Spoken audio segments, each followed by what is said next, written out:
Hey guys, what's up? I'm Erin and welcome back to the channel. They just announced the second consecutive quarter of negative GDP growth in the US, and that is what makes an official technical recession. 2 consecutive quarters of negative GDP growth. That first quarter of 2022 had a negative GDP of 1.6%, and the second quarter now has a negative GDP of 0.9%. And thus, by the technical definition, we have a recession on our hands. And it's not all that surprising because for months now, practically everyone has been predicting an upcoming recession. It could drive us into a recession? It's certainly a possibility. It's not our intended outcome at all, but it's certainly a possibility. The IMF again downgrading the growth outlook as they warn of global recession. To determine whether we're heading into a serious recession or not. Well, John, I think we're in a recession. It is a technical definition, 2 consecutive quarters of declining real GDP. The outlook has darkened significantly since April. The world may soon be teetering on the edge of a global recession. But now that we find ourselves here, it's worth noting that this is a recession unlike any that we've ever seen before. Hence why some are saying it's not a recession yet, even though that technical definition was met. We're in a complex economy, but more on that in a minute. Because most recessions tend to follow a similar pattern. Negative GDP, rising unemployment, falling retail sales, contracting incomes, and reduced manufacturing. And for the most part, many of these factors do feed on each other. When people become concerned of a shaky economy, they tend to spend less. This reduces the demand for goods and services. And this reduced demand now means that companies resort to layoffs. When people are laid off, they have less money to spend, and thus they spend less. Less workers in the workforce and a reduced demand leads to a lesser output of a nation, thus a declining GDP. As a matter of fact, these markers of a recession have been the markers of every recession the US has experienced going back 100 years. But today, that's not the case. Yes, we have a negative GDP, and it's been negative for 2 consecutive quarters now, but the other indicators just aren't there. That's why I keep saying, technically, we're in a recession, because technically we've met that definition of 2 negative consecutive quarters of GDP. But it is worth noting that this technical definition is not accepted by all parties. The National Bureau of Economic Research gives a more broad definition.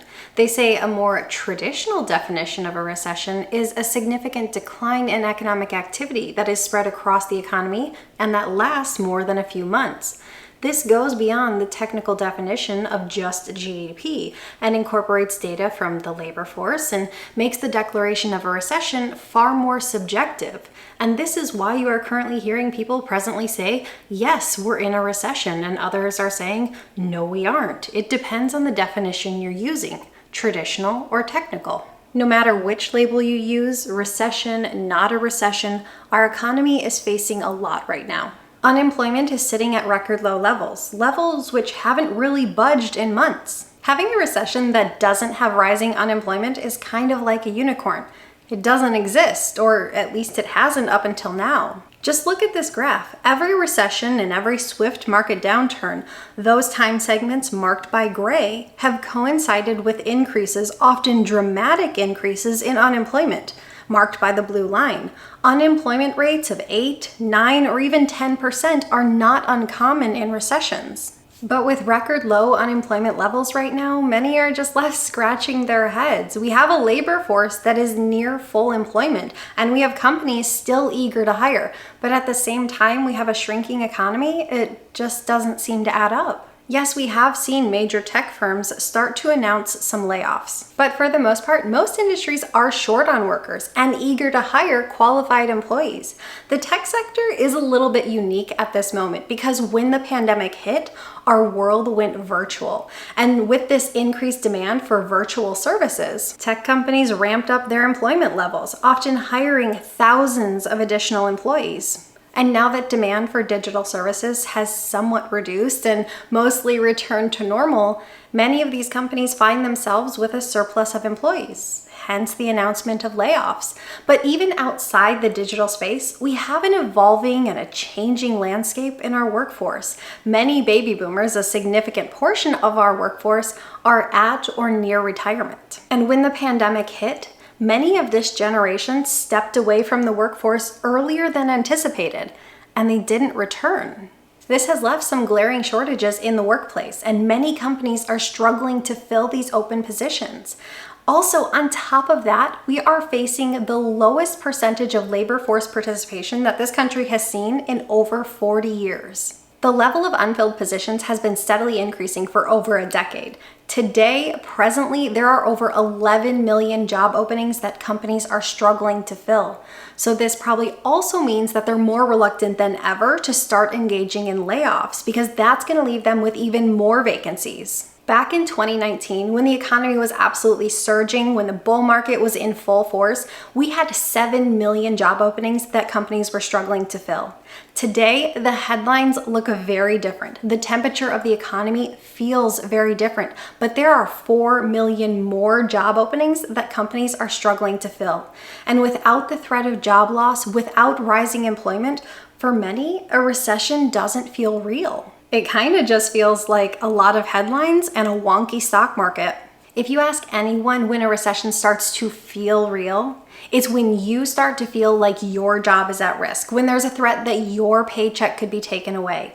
Up until that point, it's happening to someone else. It's not you, it's not your family. Long-term, negative GDP and low unemployment levels cannot coexist. Something will have to give. Meaning, on the one hand, if the workforce remains close to full capacity, if goods and services continue to be produced and in high demand, a recession will be reversed and GDP will turn positive.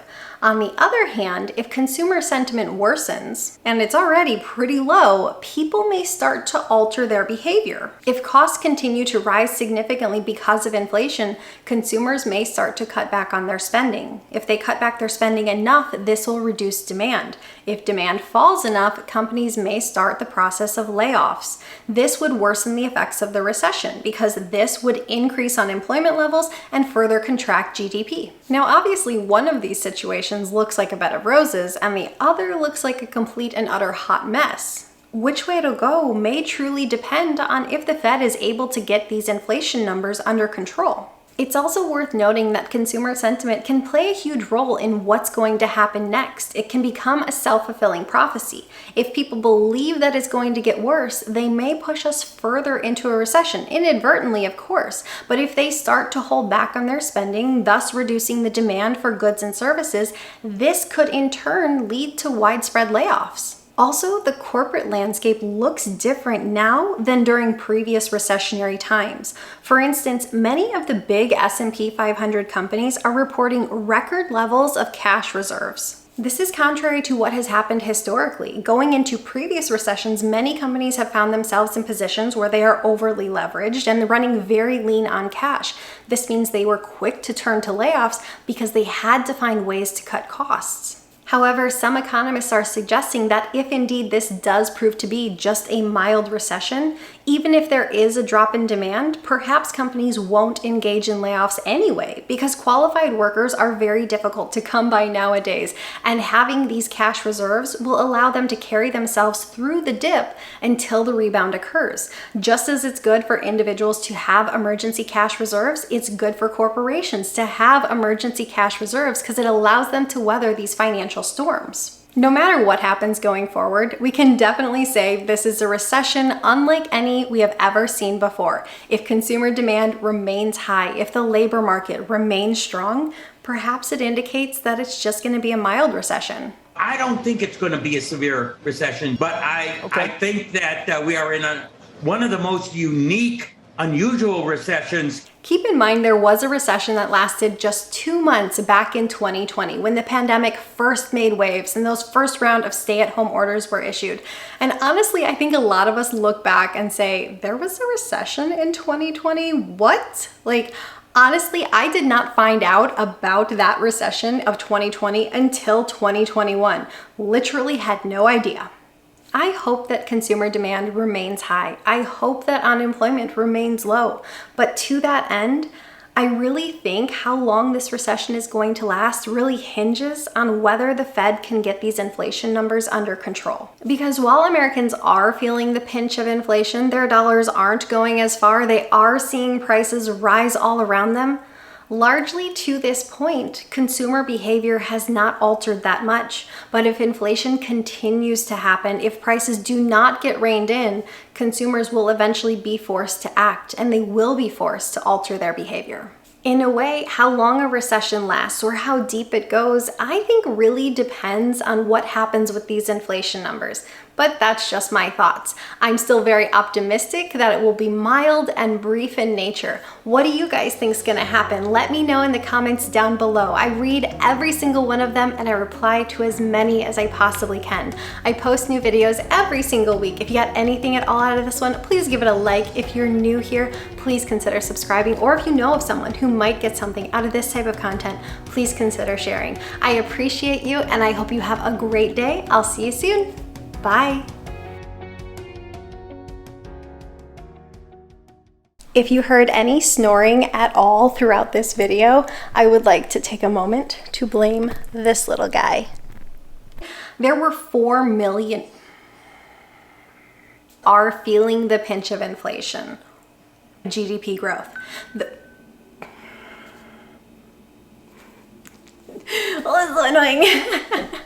Let's just put this on silent, honestly, because I just don't want to. Quarter of negative GDP where they are over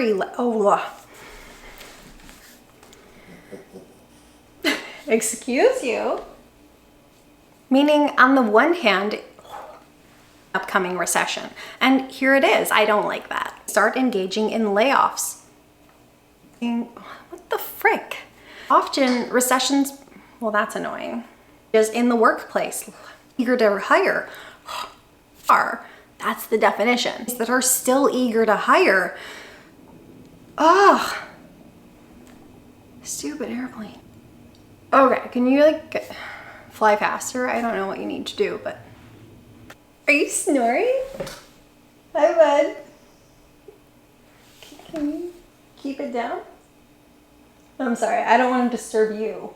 They tend to spend, but for the most part, more of our workforce, significant segment of our workforce are many baby boomers. And now that demand for digital resurfaced, million open job positions, why companies are reluctant to start. Back in 2019, when this threat of job loss, that's when they fart. Oh my gosh. I can't. I'm such a child. There's a risk that your job, if you ask anyone, depending on what, depends on if the Fed, noting that consumer sentiment is also, and this can, that was awful. Many in companies, however, some economists predicting that if indeed this is any that we've ever seen, unlike any,